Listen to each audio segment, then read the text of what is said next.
I spoke this morning about these different kinds of impediments, right? The cognitive impediment, where we can't really conceptualize or make sense of death. The emotional impediment, where we encounter our sort of fear or avoidance or denial, etc. And then the physiological impediment, right, which we get to explore, and like we did explore a little bit in just that touching into the space at the end of the out-breath, which, you know, offers a kind of some sort of window, you know, moment by moment, breath by breath, some sort of window into what at some point will become our very last out-breath. So maybe somewhat on that theme of impediments, I just offer a few maybe slightly disparate reflections on some of the things that get in the way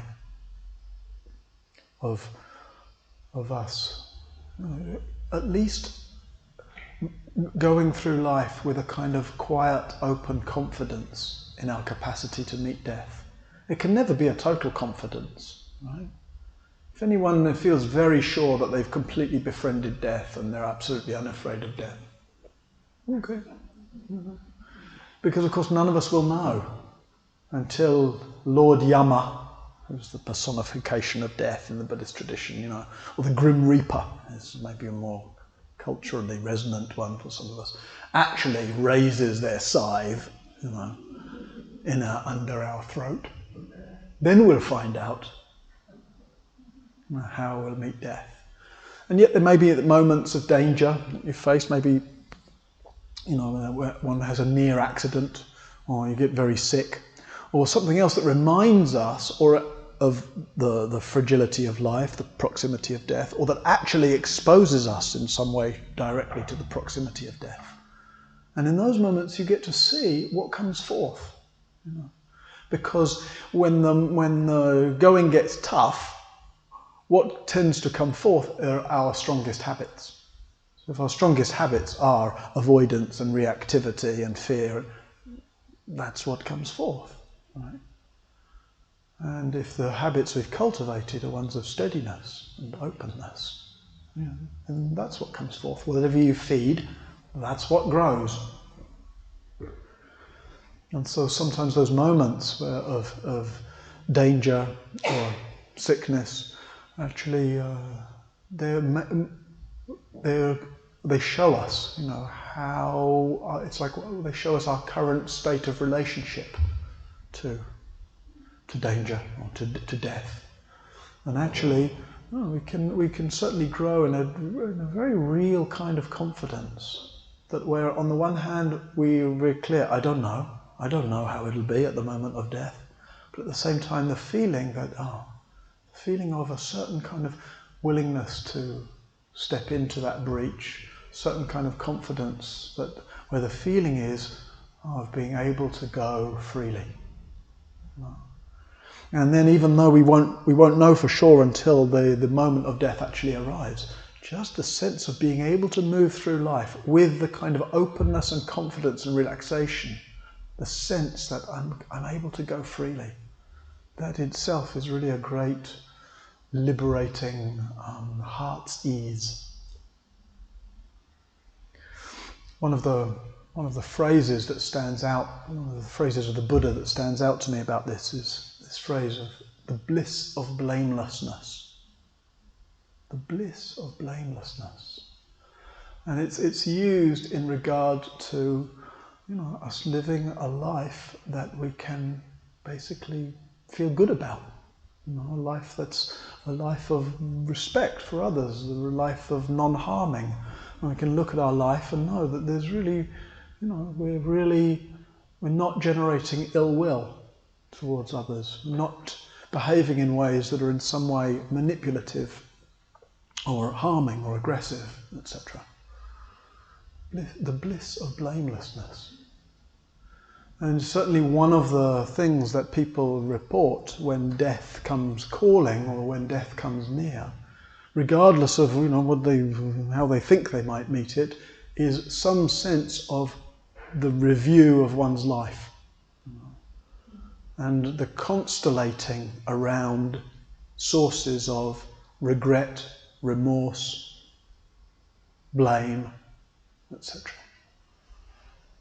And therefore, if you have those currents in our life, like what are the sources of regret, remorse, blame? What might be left undone?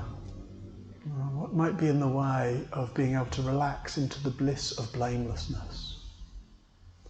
And the bliss of blamelessness has got nothing to do with some kind of, perfect life where we never make mistakes. You continue to make plenty of mistakes. In fact, one famous Dharma teacher described this whole practice as one mistake after another. But, to be able to make mistakes gracefully, to be able to make mistakes in recognition of our humanness, to be able to make mistakes and see that they're mistakes and apologize or make amends, to make mistakes, but to really recognize that the mistake is despite a kind of basically good orientation, a basically good intention, a heart that's orientated to kindness, non-harm, wisdom. So that's just one of those reflections. If we're interested in not just in dying freely, but in living fully, right? Living with that kind of ease and confidence and clarity and sense that we're basically ready for anything. We've still got all kinds of preferences about what we'd rather that anything be, but we're ready for anything. And given that our capacity to control our preferences is very, very limited, if we're interested in that freeness of being to which the Buddha points, to which this whole practice really invites us, then it's a helpful reflection. What's, if anything, is in the way of the bliss of blamelessness, of that kind of being really at ease with myself, at ease with my heart, forgiving, what I called this morning, forgiving ourselves our trespasses, and forgiving everyone else theirs. And maybe if you hear that and nothing is in the way, wonderful, wonderful.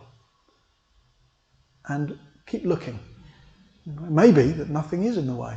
Maybe that which needs to be resolved has been resolved, and that your capacity and your commitment is to keep resolving the unmet stuff in the heart as it shows up. Or it may be, as you look, there are those things that need attention, those conversations that need to be had, there's that apology that needs to be made, etc. Or it may be that all too easily things stood out, that thing that I know needs attention, and yet I keep putting it aside, or I keep ignoring it, or I keep sort of denying its existence, I keep making excuses for it, or for somebody, or for myself. And we speak about this as a practice. And because when we get together to practice, a lot of what we do when we get together is we meditate together. And so we can easily think of this practice as being meditation. But, of course, in the full spectrum of Dharma practice, it's about a lot more than just meditation. Meditation is a way of polishing the mirror, as it were. Right? So we get to see these mind objects, and we get, like we were saying a little bit in the meditation, we get to cultivate the capacity to actually pass out all the drama, all the comings and goings of mind objects from the mind essence in which they're playing out. And aside from meditation, sometimes people will ask, how do I integrate my practice in my life? Well, it's not, meditation isn't how you integrate your practice in your life. Right? You don't just kind of wheel yourself around London meditating. No, you integrate that practice by bringing the principles, that which you see in polishing the mirror of meditation, into the roles and relationships and responsibilities and ambiguities of everyday life. So reflecting on what's in the way of a blameless life. What's in the way of being resolved in our hearts? What's in the way of forgiveness? And as those things get resolved, they make a very real contribution to that sense of being unafraid. Unafraid of death, and unafraid full stop. Because it seems in some way or another, if we really trace fear, whatever it is that we're afraid of, whatever situation, it's somehow, all fears somehow seem to lead back to the fundamental fear, the fear of annihilation, the fear of non-being, the fear of death.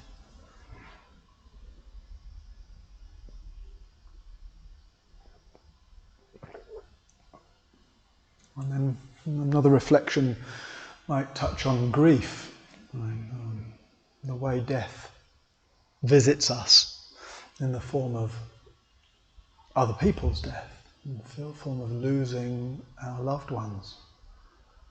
And I don't think we're not necessarily very good at grief as a culture. In some ways we've lost a lot of the communal aspects of grief. We seem to have lost a lot of the rituals of grief. And we're often, unfortunately, sort of left to our own devices with grief. And in some ways we live in a way, or in a culture, or in a world that is not very, doesn't seem to make much space for the rawness of human emotion, the rawness of grief, the rawness of sadness. Or at least we can have that perception that there's no room for me to be real, there's no room for my grief or my sadness or my emotion. Actually, when it comes out, we might be rather surprised. It's like, sometimes just in a Dharma hall, somebody gets upset and they start to cry. And how easily the perception could be, I shouldn't be crying. There's no room for this. Or in any other public setting, for that matter. The sense that I shouldn't be like this, or that there isn't room for this emotion. Of course, very often what happens if you see that somebody is in some sadness or distress, actually, quite naturally around them, kind of care arises, compassion arises. You find, most people are basically, despite the way we describe humanity in the newspapers and on the internet and everything, which seems to make out that we're all really, really terrible people.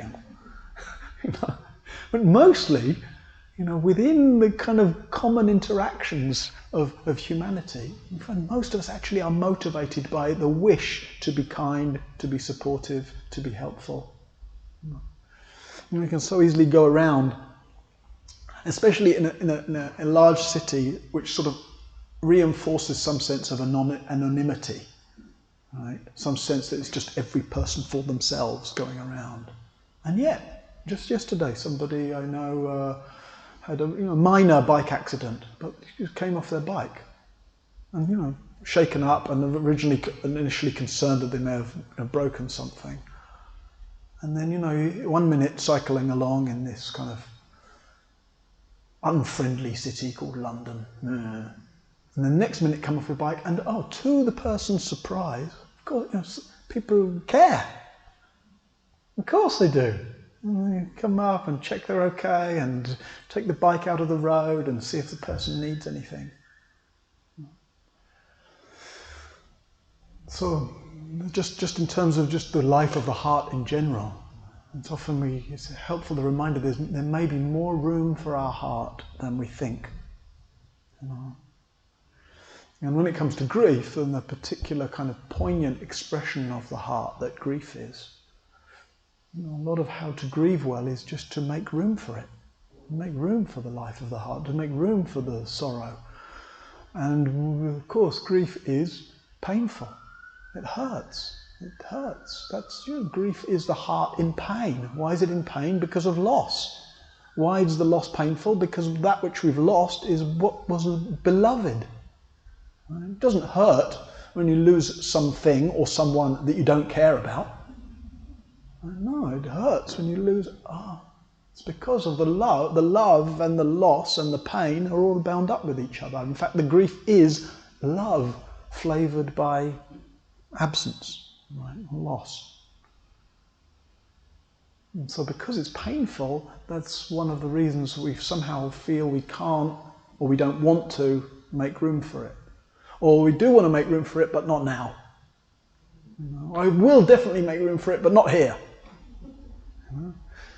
And in the waiting for just the right moment and just the right situation and just the right place to feel it, we end up kind of pushing it away somehow. And so it's a practice, right? Practice, not just around grief, but the practice is just making room for the heart's life, making room for that which at first blush seems painful or uncomfortable. Right? On our way in to grief, or sadness, or hurt, or heartbreak. On the way into those things, it feels awful. It feels like I don't want to go in. Or if I do go in, I'm somehow going to drown there, or be swallowed up there. But actually, what happens is when we actually let ourselves touch into it and feel, it's relieving. It's such a relief. So it is painful, it's hard to feel the heart in pain. Right? And yet actually it's much harder not to feel it and to use up all the energy and the density and the denial of constantly trying to keep that stuff at bay. So maybe, as I say, in a group this size, probably some of you have lost somebody recently. So there's that sense of just, the practice of making room for the heart. Because actually to make room for the heart in terms of grief and sadness is all completely interwoven with making room for the heart's quality, capacity for joy, wonder, appreciation, gratitude. And the heart is open and porous or not. Hearts don't work like, I'm open to joy and gladness and appreciation, but I'm not open to any of the other painful stuff. They don't have like I don't know what the image would be, but they don't have like a one-way door for only the good stuff. So there's a sense of a practice of making room for the heart, and also then I would say equally that the capacity to accompany others who are grieving, others who may not have a practice, others who may not know how to orientate. It's one thing, it sounds good, make room for the life of the heart. But how? What does that mean? How do I do that? So, if you're somebody who's actually cares enough and commits your time and your care and attention to how to do that, don't underestimate your capacity to be of a really important support to others in their grief. And maybe the only person in that person's milieu, entourage, I can't remember, think of the English word, scene, family, friendship group, whatever. Maybe the only person they know who is able to be quite emotionally real and available, who's not afraid of tears, not afraid of pain, not afraid of heartbreak, not afraid of grief or loss. So by becoming unafraid of those things in our own heart, we also become a very real and important support to people in being able to just hang out with them. It's an incredible support to somebody to be there in a way that's unafraid of emotional life. Yeah.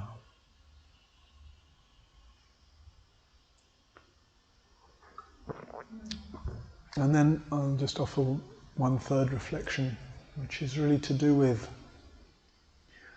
mortality in the largest sense, right? So we've been speaking today, it's a day of practice, and thinking about my life, and my death, and my experience. And we've also pointed to the way everything is living and dying, coming and going. And in the midst of that, we might just reflect even on our good fortune to be able to be together in this place, in a setting that is feels relatively safe and supportive. We can talk about life and death, and yet we feel relatively free from the imminent threat of death by bombing, the kinds of imminent and intense threat to life that that others are living with, others in war zones, others that we're familiar with from reading about and following the news cycle, or those living in the threat, and maybe that some of you here also living with a terminal diagnosis, and just that sense of how easily we can contract around our troubles, our problems, our issues, our dissatisfactions, our neuroses, our needs, and inevitably so, and appropriately so, and we've got to take care of that. And yet that's part of a death reflection. It's actually reflection not just on what's wrong with me, and what's wrong with my situation, and what's wrong with my life, and what's wrong with my partner, and all of that, but how important to reflect a little on what's right, what a good fortune. Right? It's very easy to find others who are living in a much more insecure kind of situation.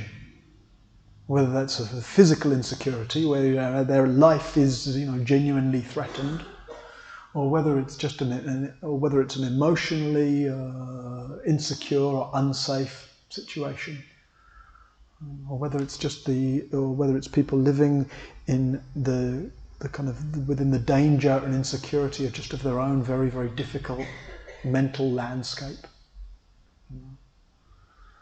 So reflecting somehow on the way others have maybe much more vulnerability to death, much more proximity to death, and the way of that sense of recovering a reflection on death that isn't about one's own death, but is actually about, what am I going to do with this life given the good fortune of it? Despite whatever we might identify as our lack of good fortune and our difficulties and our challenges, what about the good fortune? In the Zen tradition, there's this reflection, death is most certain. The time of death is most uncertain. What should I do? What should I do? Of course, when we hear that, what we'd most like is an answer.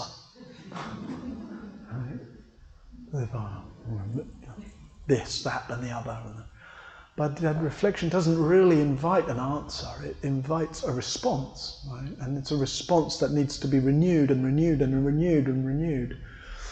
It's a response that, is renewed when we find ourselves just alone at home, or when we find ourselves wide awake at night, or when we find ourselves in a moment of confusion or conflict with a family member, or when we find ourselves in some kind of moral dilemma about what to do in our work situation, or when we find ourselves confronted by a homeless person on the street, or whatever it might be, or when we can find ourselves wondering about how to engage with the politics of our age, or with the way we're living in this increasingly out of control ecological threat to the future of life on Earth.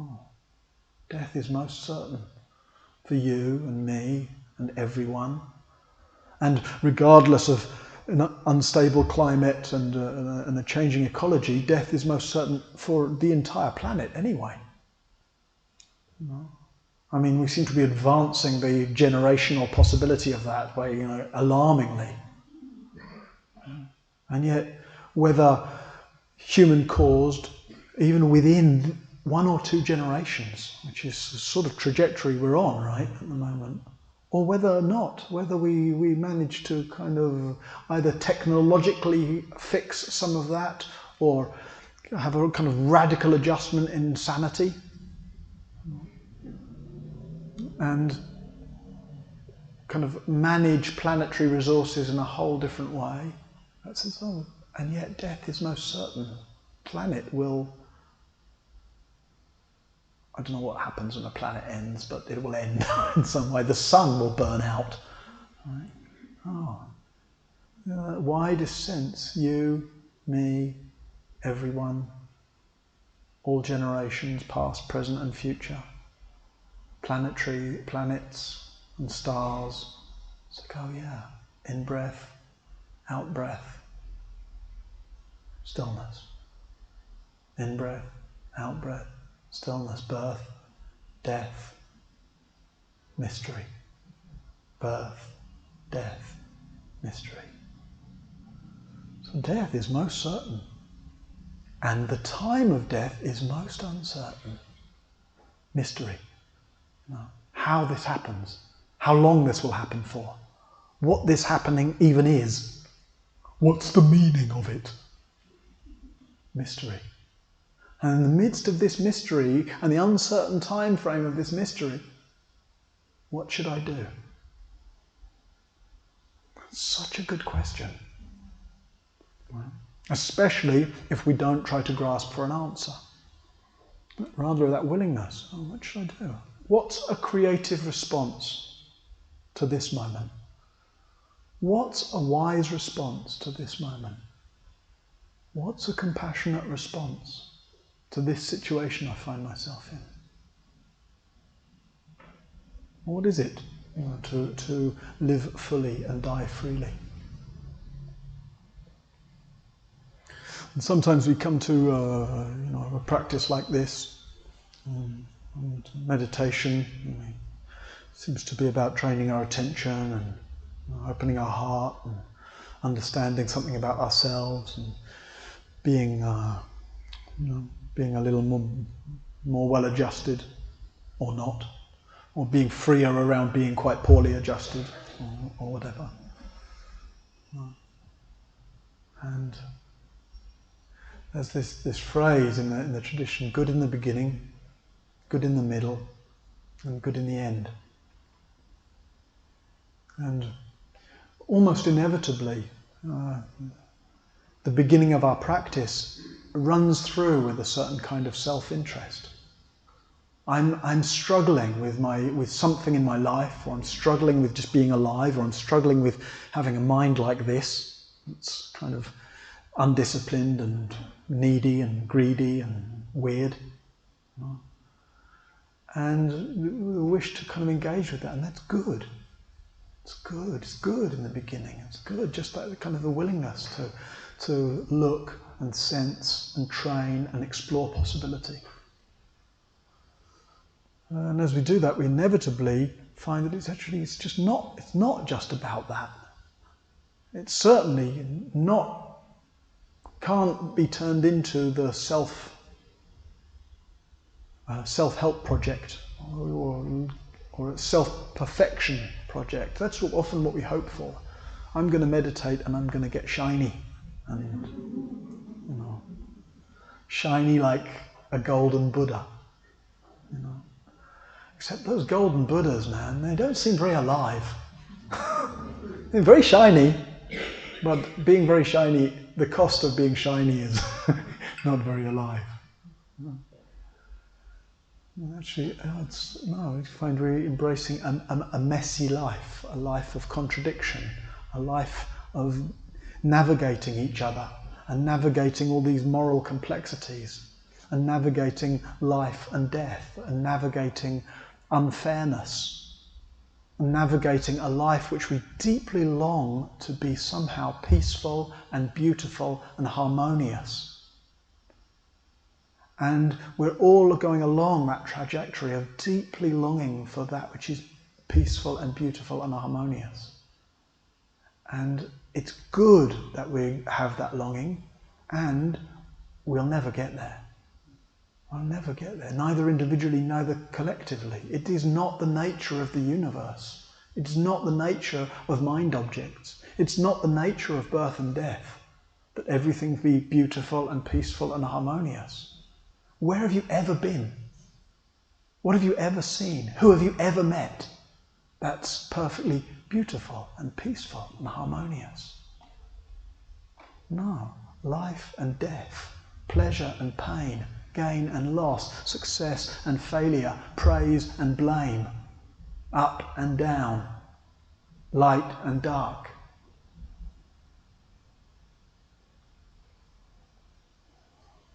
So on the one hand, we long for the peaceful, the beautiful, the harmonious. We align our attention and our energies with the pursuit of and making our own lives an expression of and a gift of, an invitation to others to enter into something which we call Dharma practice, which as much as possible is orientated towards being beautiful and peaceful and harmonious. And in the process of doing that, the constant letting go of the expectation that it could or should be that way. And the paradox of that. Don't give up on the beautiful and the peaceful and the harmonious. No, long for it. Orientate towards it. Bring it into being. Become an expression of it. And reconcile yourself to being a very imperfect expression of it. So that individually and collectively, our constant failure to attain perfect beauty and peace and harmony can be ever increasingly beautiful and peaceful and harmonious. And in the orientation of that, we find, this is the Dharma. This is living fully, dying freely. So these reflections are offered in the service of that, and in the wish for that, and in the invitation that we marshal our resources in support of that.